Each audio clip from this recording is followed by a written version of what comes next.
आमलकी एकादशी। हिंदू धर्म में एकादशी व्रत का बड़ा महत्व है। एकादशी को सबसे विशेष बड़ी तिथियों में से एक माना गया है। इस बार फागुन माह में आमलकी एकादशी आने वाली है, जो कि बेहद विशेष है। इस एकादशी पर पूजा अर्चना और व्रत करने से व्यक्ति पाप दोष नष्ट होने के साथ ही गाय दान का पुण्य मिलता है। लेकिन आमलकी एकादशी का यह व्रत बिना कथा के अधूरा माना जाता है। अगर आप आमलकी एकादशी का व्रत कर रहे हैं तो कथा जरूर पढ़ें। एकादशी व्रत कथा। एक समय की बात है जब महर्षि वशिष्ठ के पास राजा मानधाता पहुंचे और उन्होंने जगत कल्याण के लिए एक कथा सुनाने को कहा।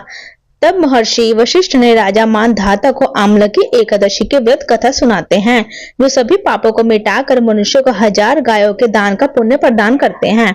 पौराणिक कथाओं के अनुसार एक राजा चैत्रथ थे, जो पुण्यात्मा और धर्म कार्यों में पूरा सहयोग करते थे। वे वैदिश नगर के राजा थे। वे भगवान विष्णु की पूजा करते थे। उनकी प्रजा भी श्री हरि की पूजा करते थे। वहां के लोग धर्मपरायण थे। एक समय आमलकी एकादशी के अवसर पर लोग व्रत थे।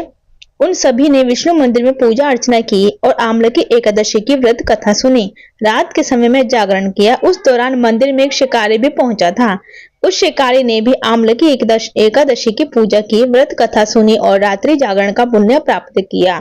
अगले दिन सुबह होने पर वहां घर पहुंचा। वहां उसने खाना खाया और सो गया। उस शिकारी की मृत्यु उसी दिन हो गई।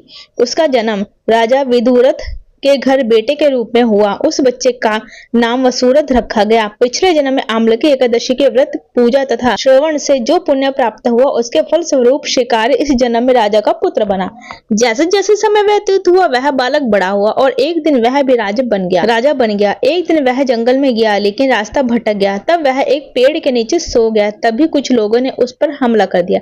उसी दौरान उसके शरीर से एक स्त्री प्रकट हुई। उसने सभी को मारकर राजा वसुरथ के प्राणों की रक्षा की। वसुरथ की जब नींद पूरी हुई तो देखा कि आसपास काफी लोगों के शव पड़े थे। तब वसुरथ ने कहा कि इस जंगल में उसका हितैषी कौन है, जिसने उसे मृत्यु से बचाया है। तभी आसमान से आकाशवाणी हुई कि भगवान विष्णु के अलावा तुम्हारी रक्षा कौन कर सकता है। इस घटना के बाद वसुरथ अपने महल वापस आ गया और सुखपूर्वक शासन करने लगा।